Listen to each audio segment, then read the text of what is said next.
Good morning students. Previous class में अपने CFT complete किया था। थोड़ा सा बचा है limitations of CFT। Limitations of CFT। वैसे एग्जाम में लिमिटेशंस नहीं आती इसकी, बट आए तो याद रखना है। ये केवल d ऑर्बिटल्स के स्प्लिटिंग को एक्सप्लेन करता है। S एंड P ऑर्बिटल के स्प्लिटिंग को एक्सप्लेन नहीं करता। CFT explain splitting of only d orbitals, do not explain the splitting of s and p orbitals. Second, do not explain the reason of the strengthness of ligand. मतलब ये ligand की strength को explain नहीं कर पाया कि OH negative से H2O strong field ligand है। क्यों है इसका कोई रीजन नहीं था। मतलब लिगेंड के स्ट्रेंथ को एक्सप्लेन नहीं कर पाया। तीसरा,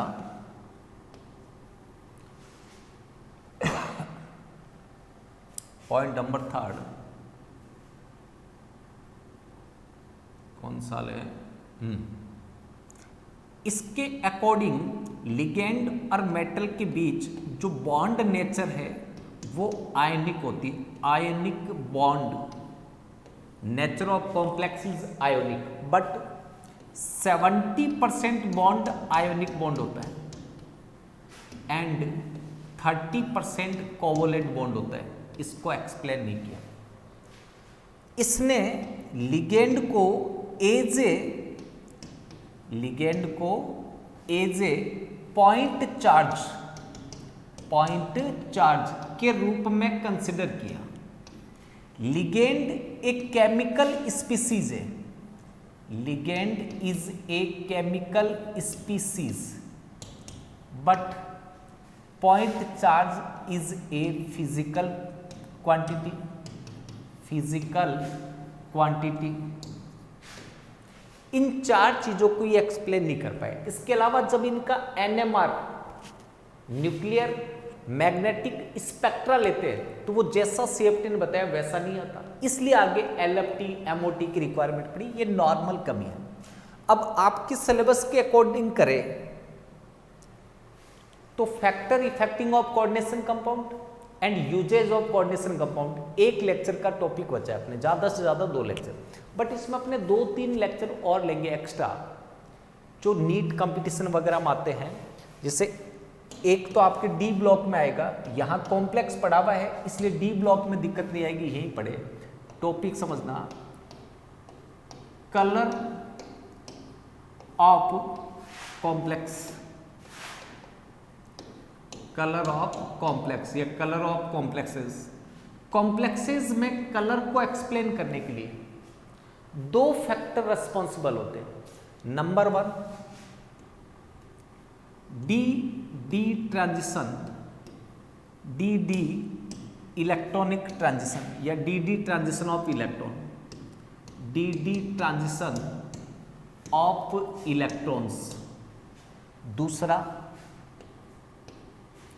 चार्ज ट्रांसफर स्पेक्ट्रा। ये आपके सिलेबस के अंदर नहीं है। चार्ज ट्रांसफर स्पेक्ट्रा आपके सिलेबस में केवल कौन सा है? D ब्लॉक में आएगा, डी ट्रांजिशन ऑफ इलेक्ट्रॉन्स। एक बात याद रखनी है, चार्ज ट्रांसफर स्पेक्ट्रा से जो कलर आता है वो डी ट्रांजिशन से जो कलर आएगा उसके कंपेयर में डार्क होगा। मतलब चार्ज ट्रांसफर स्पेक्ट्रा से जो कलर आएगा उसकी इंटेंसिटी डी ट्रांजिशन से जो कलर आएगा उससे ज्यादा होगी। चार्ज ट्रांसफर स्पेक्ट्रा 2 तरह से पॉसिबल है। Number 1, ligand to metal charge transfer, LMCT बोलते हैं, ligand to metal charge transfer. और दूसरा, metal to ligand charge transfer. ये सिचुएशन उन कॉम्प्लेक्स में होगी जिनमें पाई बॉन्ड फॉर्म्ड करने वाले लिगेंड आए। कौन से लिगेंड आ जाए? पाई बॉन्ड वाले। पाई बॉन्ड वाले लिगेंड कौन कौन से थे? CO, NO, R3P etcetera. अगर इनमें से कोई लिगेंड आया तो ये लिगेंड अपना चार्ज ट्रांसफर करेंगे मेटल को, तो मेटल अपना पाई बॉन्ड फॉर्म करेगा। तो ये तो है charge transfer ligand to metal वाले में। पाई बॉन्ड के अलावा कोई भी आ जाए, जैसे मान लो H2 आ गया, Cl आ गया, NH3 आ गया, तब जो चार्ज ट्रांसफर होगा वो मेटल टू लिगेंड होगा। बस इसके लिए इतना याद रखना है, चार्ज ट्रांसफर से जो कलर आएगा उसकी इंटेंसिटी डी ट्रांजिशन से ज्यादा होगी। दो तरह का हो सकता है, ligand to metal charge transfer या metal to ligand. Ligand to metal कब होगा? जब पाई बॉन्ड बने, यानी कि पाई बॉन्ड वाले लिगेंड हो, और मेटल टू लिगेंड जब पाई बॉन्ड वाले नहीं हो। ये वाला सिलेबस में इसको समझना डी ट्रांजिशन क्या है।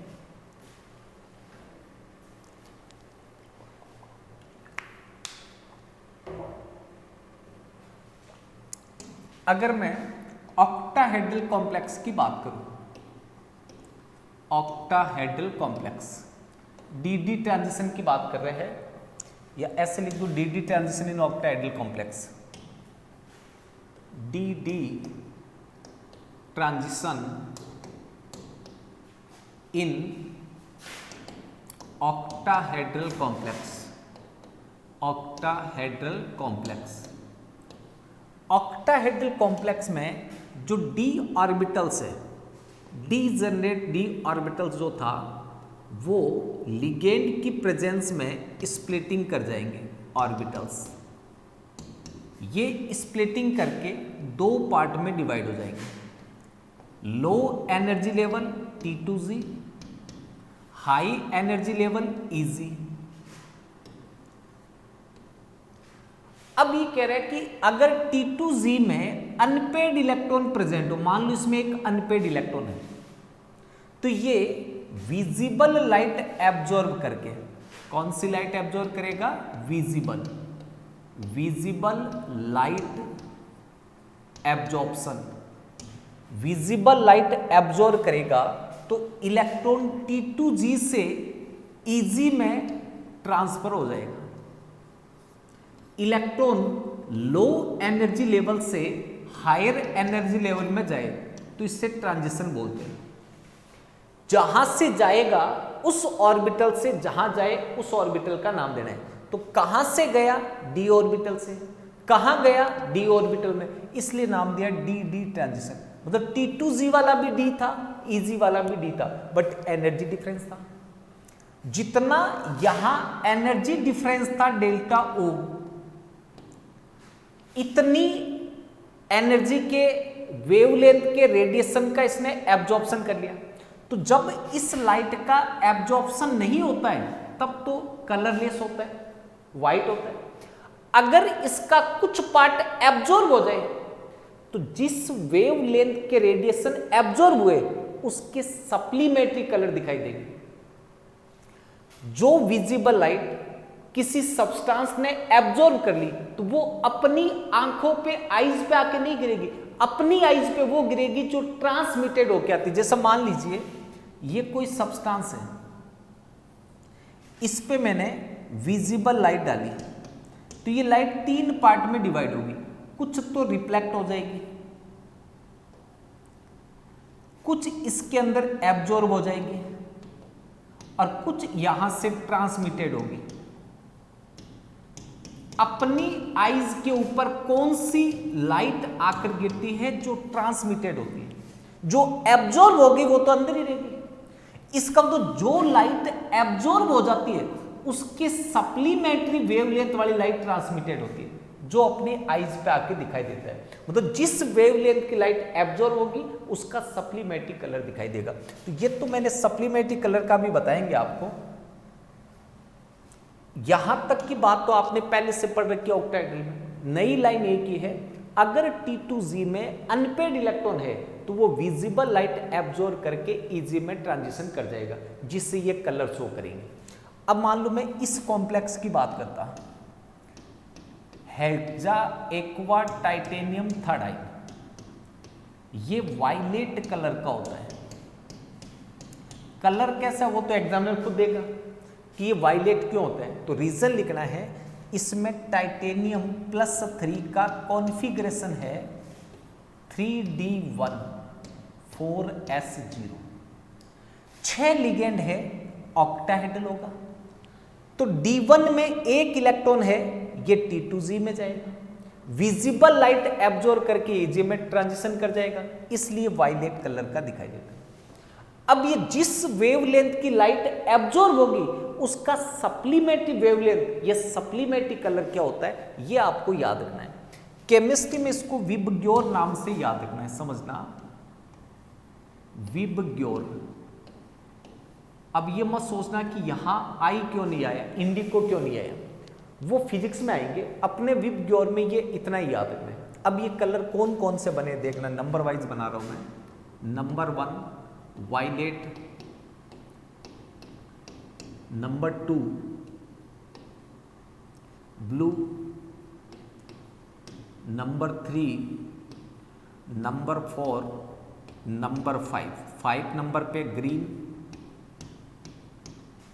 नंबर 6, नंबर 7 पे येलो,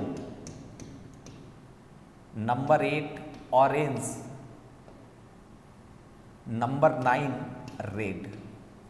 ध्यान से समझना, ये एब्जॉर्ब लाइट है, एब्जॉर्ब्ड लाइट। तो एब्जॉर्ब्ड लाइट से सप्लीमेंट्री लाइट कौन सी होगी वो अपने को चेक करनी है।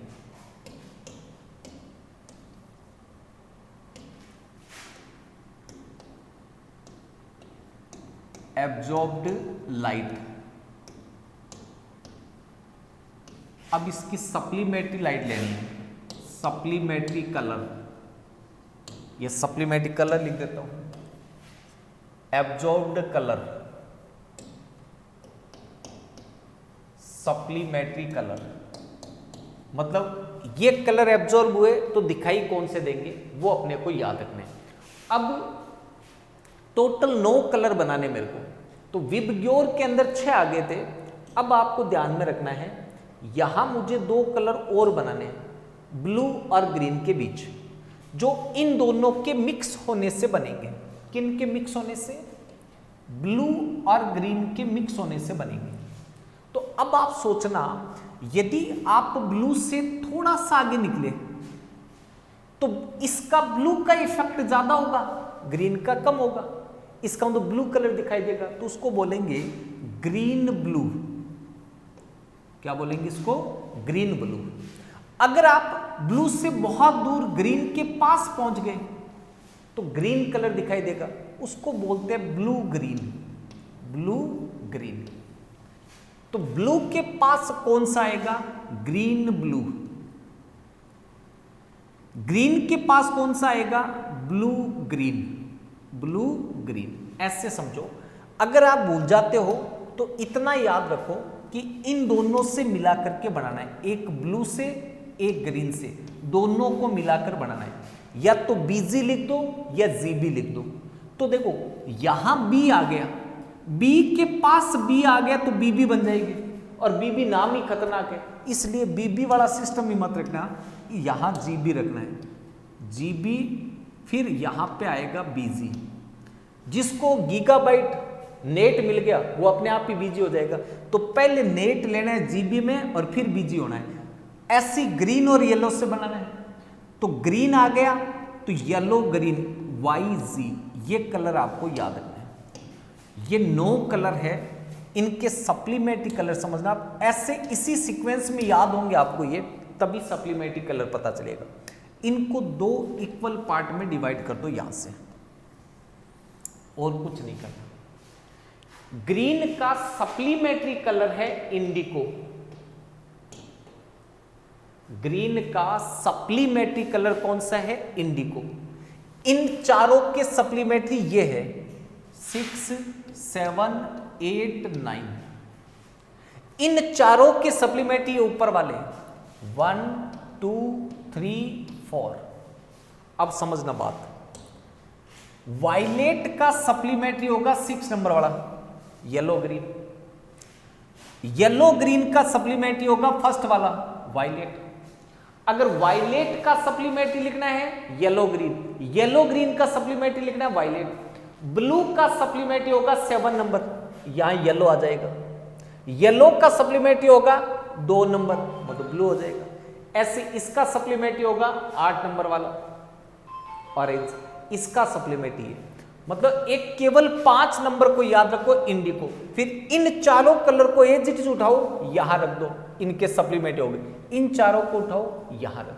अब एग्जाम ऐसे देता है कि octahedral complex visible light absorb करता है, ब्लू लाइट को एब्जॉर्ब करता है, तो कौन सा कलर शो होगा, तो ब्लू को एब्जॉर्ब किया 7 नंबर वाला शो होगा, 7 पे कौन सा है येलो। Next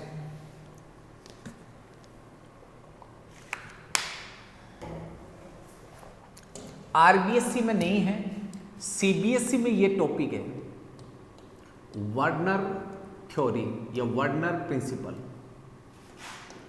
Werner theory. अब बुक वालों की मूर्खता देखना, एनसीईआरटी में फर्स्ट पेज पर वर्नर थ्योरी है, फर्स्ट पेज पे, और अपने इसको लास्ट में ले रहे हैं, फर्स्ट में क्यों नहीं लिया। अब जब मैं आपको वर्नर थ्योरी समझाऊंगा उसमें जो जो चीजें आएगी आप सोचना कि क्या वो चीजें आपको चैप्टर शुरू होते ही पता थी क्या, अब तो आपको सब कुछ पता है। पहले 3 साइंटिस्ट के नाम बता रहा हूं, 11th क्लास के अंदर फर्स्ट चैप्टर में मैंने बहुत से साइंटिस्ट बताए हैं, जैसे न्यूक्लियर केमिस्ट्री का कौन है, ओटोन है, एनालिटिकल केमिस्ट्री का कौन है, इनऑर्गेनिक का कौन है, तो यहां मैं 3-4 बता रहा हूं। पहला father of chemistry, father of chemistry, दूसरा father of inorganic chemistry, third father of organic chemistry. अगर आपसे ये पूछे कि who is the father of chemistry, तब तो याद रखना है लेवोसियर, लेवोसियर। अगर आपसे ये पूछे कि who is the father of inorganic chemistry या who is the father of coordination chemistry, coordination chemistry, चाहे कोऑर्डिनेशन केमिस्ट्री का फादर पूछे या इनऑर्गेनिक केमिस्ट्री का फादर पूछे, ये हो जाएगा एल्फ्रेड, एल्फ्रेड वर्नर। केवल वर्नर नाम याद रखना है। इनऑर्गेनिक केमिस्ट्री का फादर भी वर्नर है और कोऑर्डिनेशन केमिस्ट्री का भी फादर कौन है, वर्नर। ऑर्गेनिक केमिस्ट्री में आता है ब्रेजिलियस, ब्रेजिलियस, जिसने वाइटल थ्योरी प्रपोज की थी। ये तो केवल आपको नॉर्मली याद रखने के लिए बताया, कंपटीशन में आ जाए तो। अब वर्नर थ्योरी पे बात करें। वर्नर थ्योरी ने ये कहा कि जो मेटल है कॉम्प्लेक्स के अंदर, उस मेटल में 2 टाइप्स की बैलेंसी होती है। एक होती है प्राइमरी बैलेंसी, प्राइमरी बैलेंसी, एक होती है secondary valency, secondary valency. Primary valency जो है, ध्यान से समझना, ये मेटल के चार्ज यानी कि ऑक्सीडेशन स्टेट को रिप्रेजेंट करती है। प्राइमरी बैलेंसी किसको रिप्रेजेंट करेगी, चार्ज को। और चार्ज किसके लिए रिस्पॉन्सिबल होता है, फॉर्मेशन ऑफ आयोनिक बॉन्ड। और आयोनिक बॉन्ड फॉर्म्ड होता है तो कंपाउंड आयोनिक होता है, और आयोनिक कंपाउंड वाटर सॉल्युबल होते हैं, वाटर में आयनाइज्ड हो जाते हैं। इसलिए प्राइमरी बैलेंसी का दूसरा नाम है ionisable, ionisable valency. Secondary valency जो है ये कोऑर्डिनेशन नंबर को रिप्रेजेंट करती है। किसको रिप्रेजेंट करेगी, कोऑर्डिनेशन नंबर को।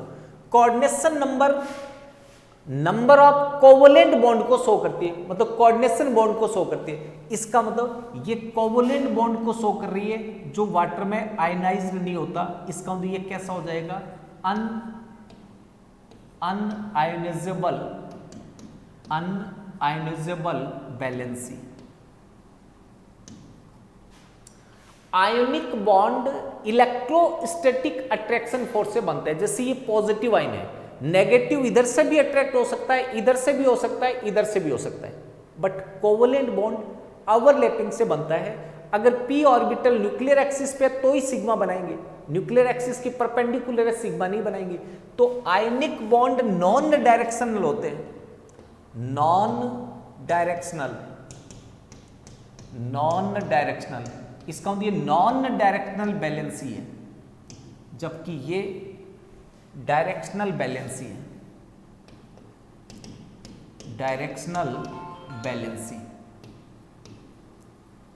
दोबारा समझना, प्राइमरी बैलेंसी और आयनाइजेबल बैलेंसी और नॉन डायरेक्शनल बैलेंसी, इधर सेकेंडरी बैलेंसी, अनआयनाइजेबल बैलेंसी और directional valency.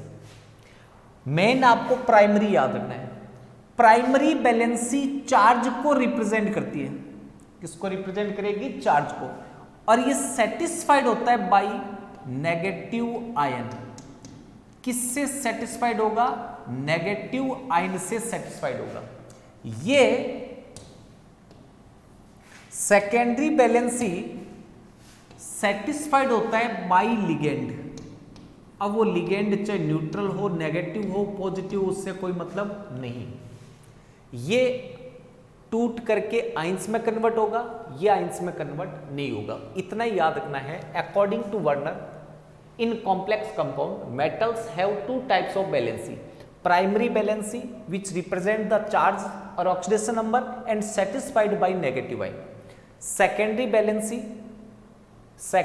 valency represent by coordination number of metal and satisfied by ligand।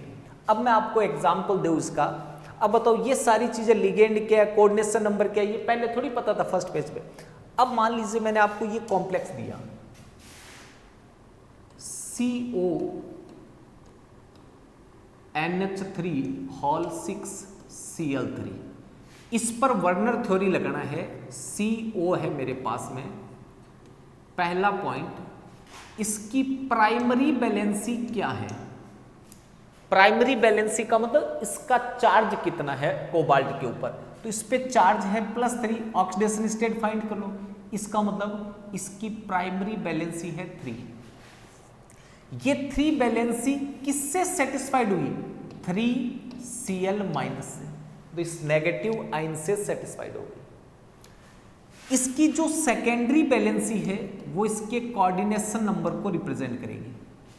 इसका कोऑर्डिनेशन नंबर है 6 मोनोडेंटेड लिगेंड बाइंड है, तो ये हो गया 6। किससे सेटिस्फाइड हुई? 6NH3 से। तो कोबाल्ट की टोटल बैलेंसी 9 हो गई, 3 प्राइमरी और 6 सेकेंडरी। तो इसकी स्ट्रक्चर ऐसे बनेगी।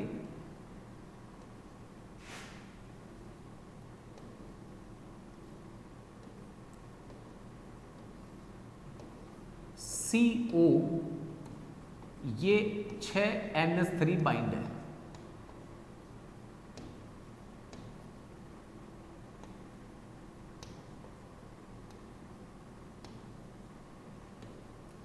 ये मैंने केवल सेकेंडरी बैलेंसी शो की है इसकी, ये वाली 6NH3 से। प्राइमरी बैलेंसी को डॉटेड लाइन से शो करते हैं, तो मैंने यहां डॉटेड लाइन से प्राइमरी बैलेंसी शो कर दी।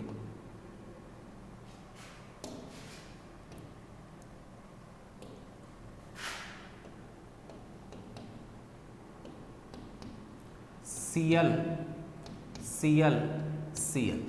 अब चेक करो, इस कॉम्प्लेक्स में टोटल कोबाल्ट की 9 बैलेंसी है। 3 Cl से सेटिस्फाइड हो रही है, वो प्राइमरी है, और 6NH3 से सेटिस्फाइड हो रही है, वो सेकेंडरी बैलेंसी है। दूसरा कॉम्प्लेक्स समझना, CO NH3 whole thrice Cl3, इस कॉम्प्लेक्स की बात करें, इसमें कोबाल्ट की ऑक्सीडेशन स्टेट है +3, मतलब इसकी प्राइमरी बैलेंसी है 3, इसका कोऑर्डिनेशन नंबर है 6, तो सेकेंडरी बैलेंसी होगी 6। अब ये स्टार्ट में फर्स्ट पेज में नहीं पता था कोऑर्डिनेशन नंबर क्या। अब ये 3 पॉजिटिव चार्ज इस Cl माइनस से न्यूट्रल हुआ, इसका मतलब प्राइमरी बैलेंसी सेटिस्फाइड हुई 3Cl माइनस से। सेकेंडरी बैलेंसी कोऑर्डिनेशन नंबर में ये भी काउंट है, ये भी काउंट है, तो 3Cl minus and 3NH3, total valency होगी 9। इनमें से ये Cl कॉमन है, ये प्राइमरी बैलेंसी को भी शो कर रहा है और सेकेंडरी बैलेंसी को भी शो कर रहा है। तो इसको मैं किस तरह से रिप्रेजेंट करता हूं एक बार समझना।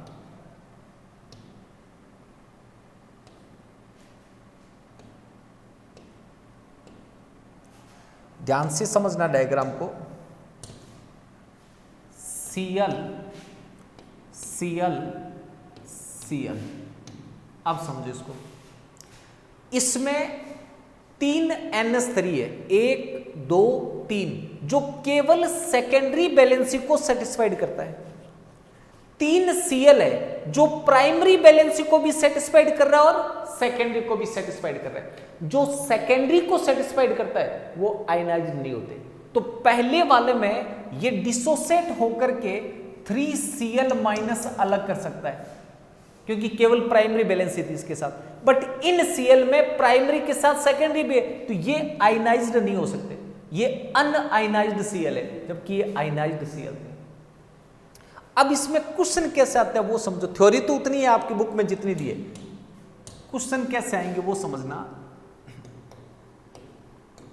Applications of Werner theory, applications of Werner theory.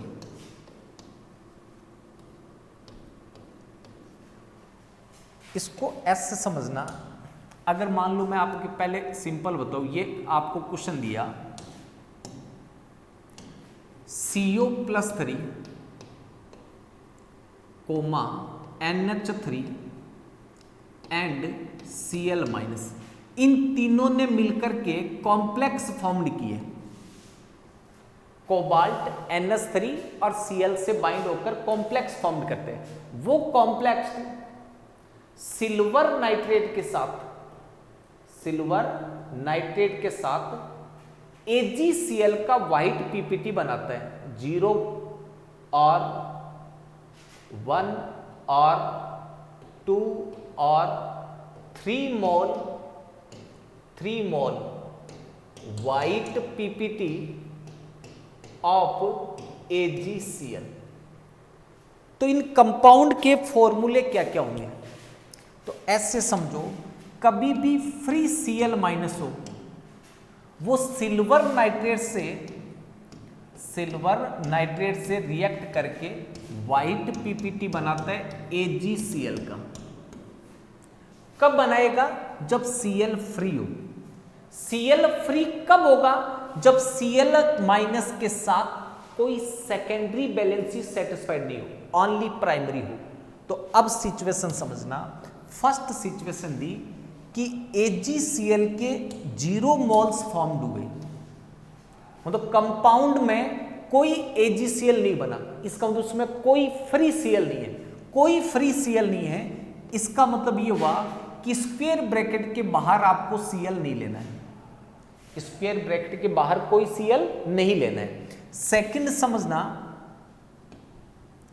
1 mole AgCl बना, इसका मतलब स्क्वायर ब्रैकेट के बाहर 1 Cl लेना है। 2 मोल AgCl बना, स्क्वायर ब्रैकेट के बाहर आपको 2 Cl लेना है। 3 मोल AgCl बना तो बाहर 3 Cl लेने हैं, Cl3। अब समझना, इन सब के अंदर कोबाल्ट था, कोबाल्ट +3। कोबाल्ट का कोऑर्डिनेशन नंबर होता है 6। अब इसमें देखो 6 कोऑर्डिनेशन नंबर करना है, जिसमें से Cl भी आएगा, अमोनिया भी आएगा, चार्ज भी न्यूट्रल हो जाए। तो CO+3 को न्यूट्रल करने के लिए 3 Cl3 आएंगे। 3 Cl3 आ गए तो बची हुई कोऑर्डिनेशन नंबर के लिए 3 आ जाएंगे NH3। ये आयनाइज्ड नहीं होगा। दूसरा देखो, इसमें एक Cl से चार्ज न्यूट्रल हो गया, 2 Cl और चाहिए, तो कोऑर्डिनेशन नंबर 6 करने के लिए NH3 कितने चाहिए, 4। इसमें कितने चाहिए, 5। इसमें कितने चाहिए 6 हॉल 6। ये AgNO3 के साथ कोई पीपीटी नहीं देता, ये 1 मोल AgCl बनाएगा, 2 मोल AgCl, 3 मोल AgCl। अब इसके एप्लीकेशन का मीनिंग समझना क्या था।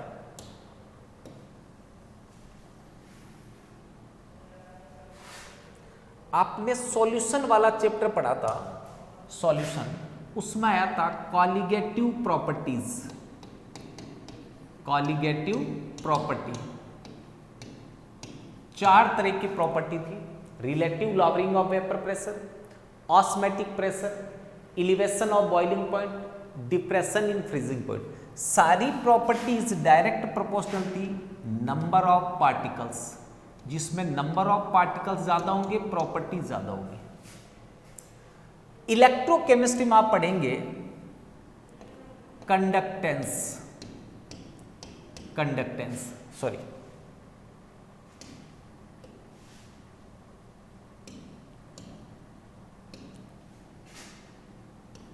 कंडक्टेंस, ये डायरेक्ट हटाना,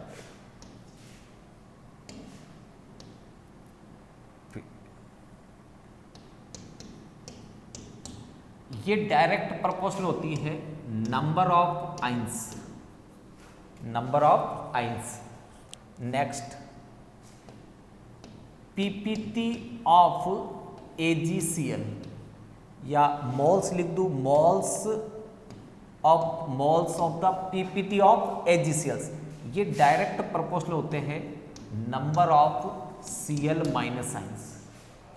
अगर आपकी बुक के हिसाब से एप्लीकेशन लिखने बैठे तो मैं अलग अलग पॉइंट बना के लिख दूं, उससे कोई मतलब नहीं, डायरेक्ट समझ में आ जाए नीट में जब क्वेश्चन आए। अब पहला क्वेश्चन समझना,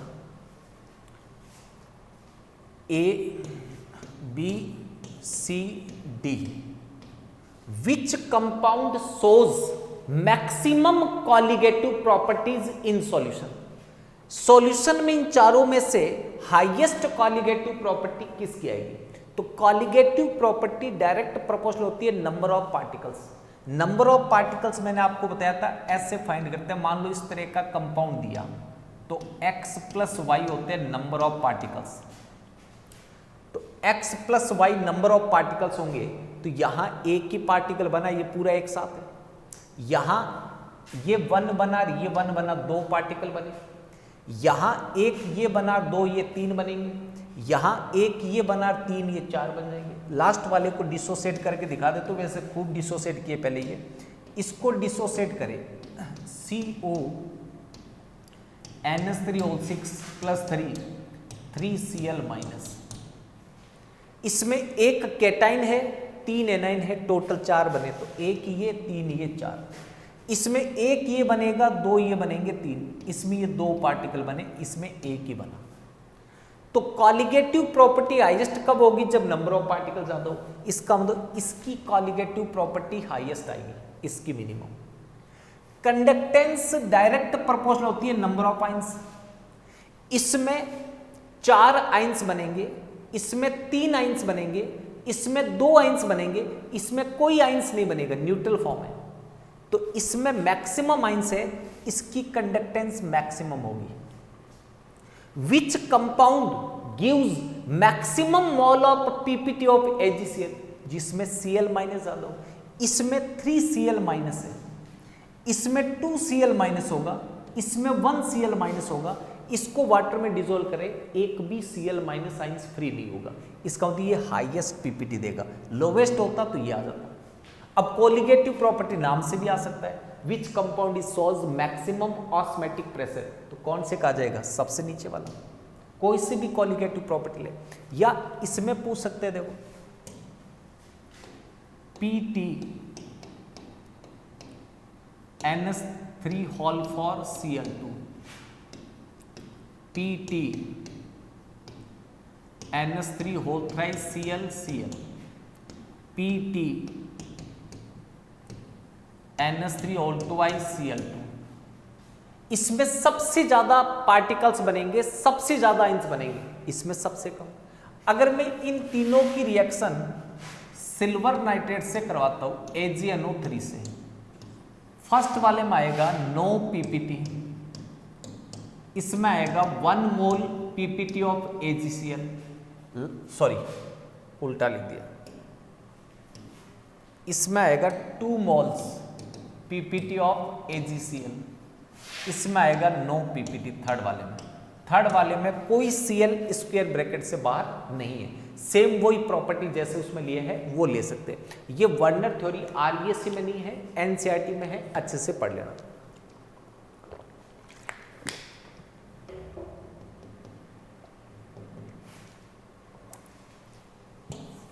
NEET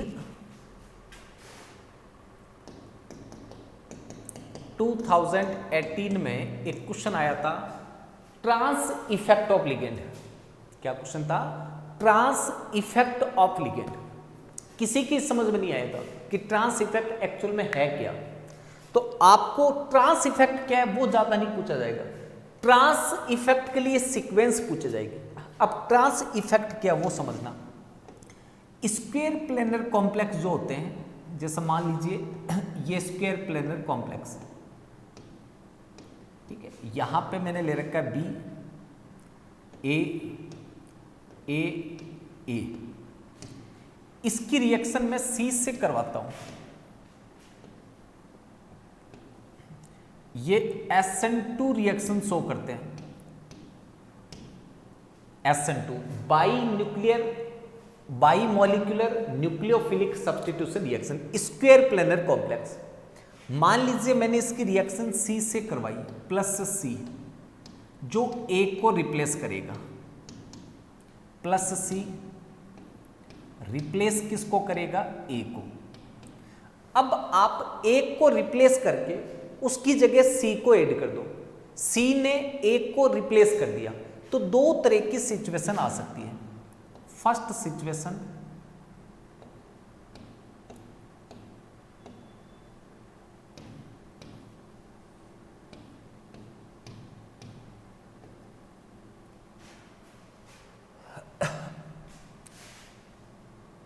B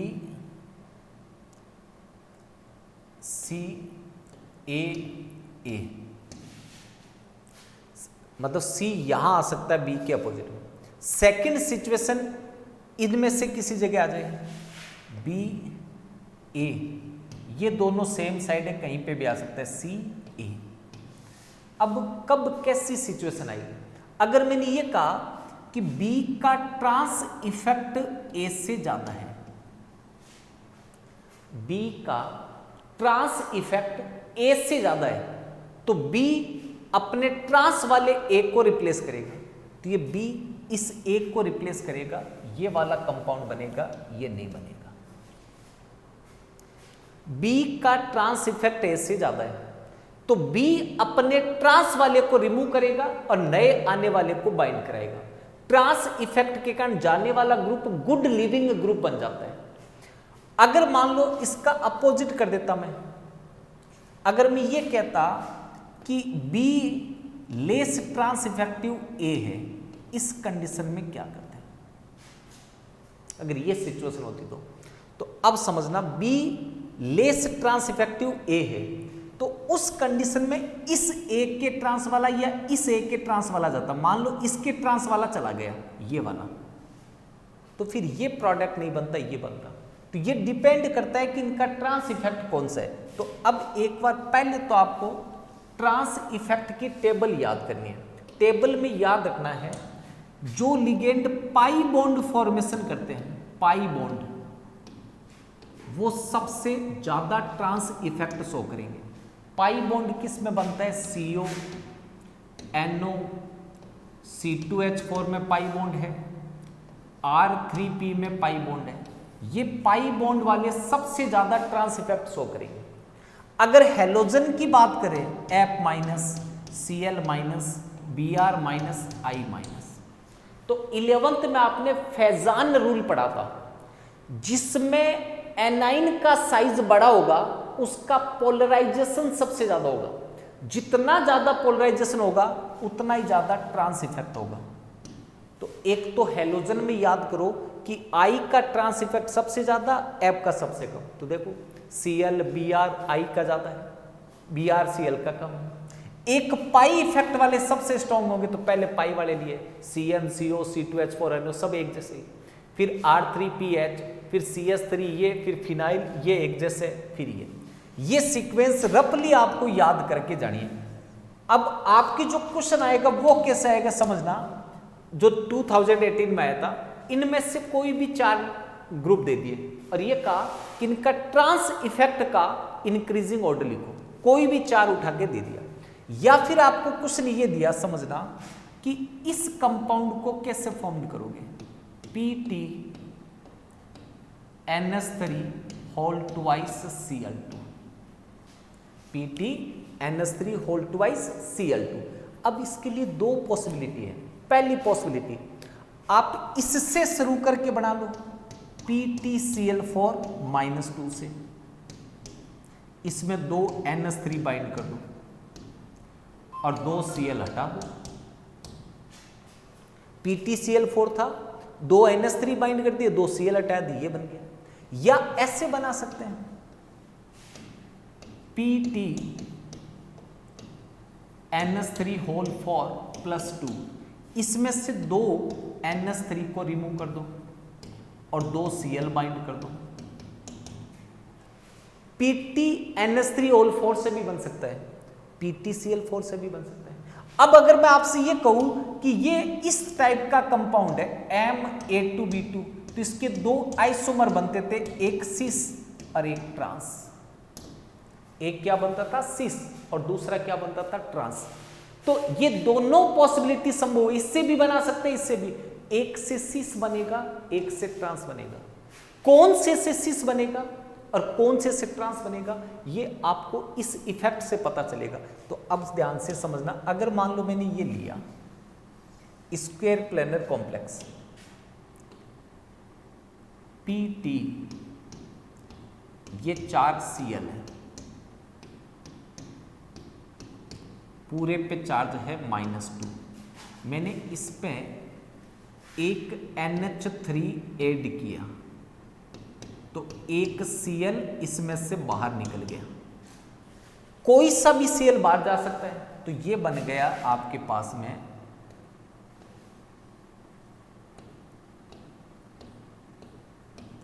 PTNH3 Cl Cl Cl, कोई से एक Cl को हटाकर NH3, दूसरा समझो, फिर एक NH3 ऐड किया तो फिर इसमें से एक Cl- रिमूव होगा। अब जो रिमूव होगा वो इस इफेक्ट के अकॉर्डिंग होगा। तो आप चेक करो इसमें कौन कौन है, इसमें 3 Cl है, NH3 है, तो NH3 के कंपेयर में Cl का ट्रांस इफेक्ट ज्यादा है।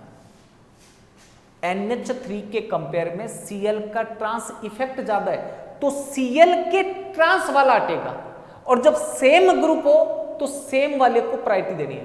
तो देखो इस NH3 के ट्रांस में ये Cl था, तो NH3 Cl को रिमूव नहीं कर पाएगा क्योंकि NH3 का ट्रांस इफेक्ट Cl से कम है।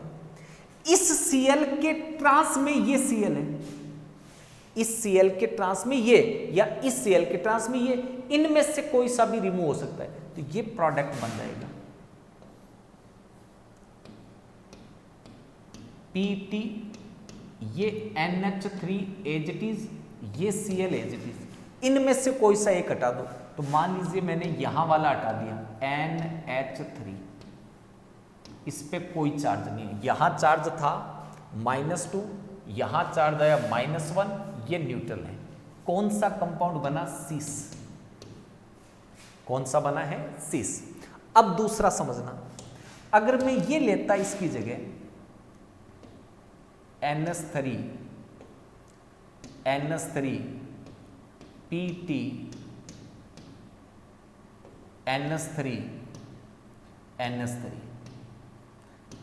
पूरे पे चार्ज +2, पहले मैंने 4 Cl लिए थे, इस बार 4 NH3, इसको हीट करना है Cl- की प्रेजेंस में और NH3 को रिमूव करना है।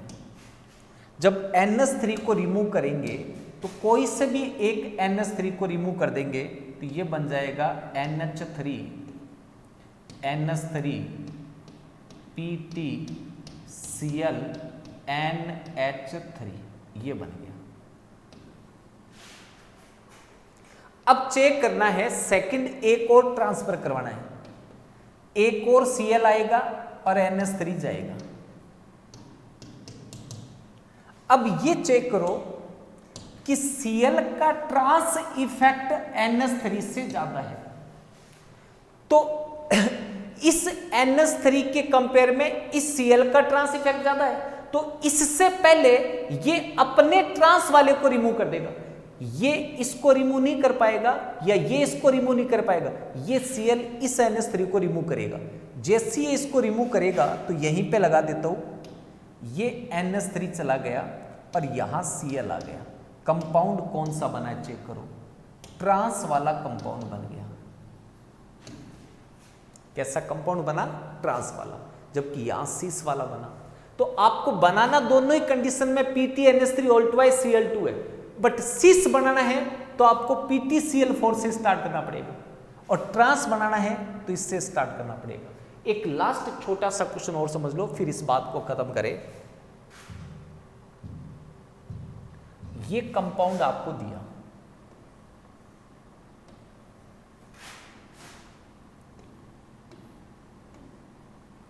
PtCl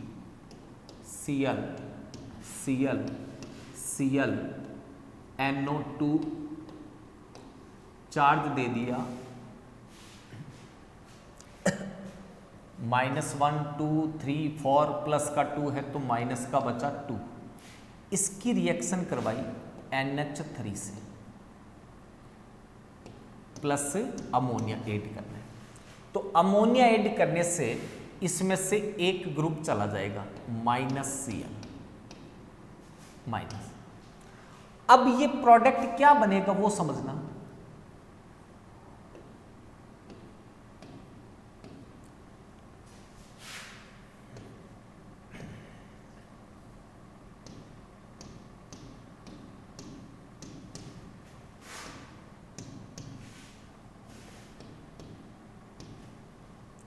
NO2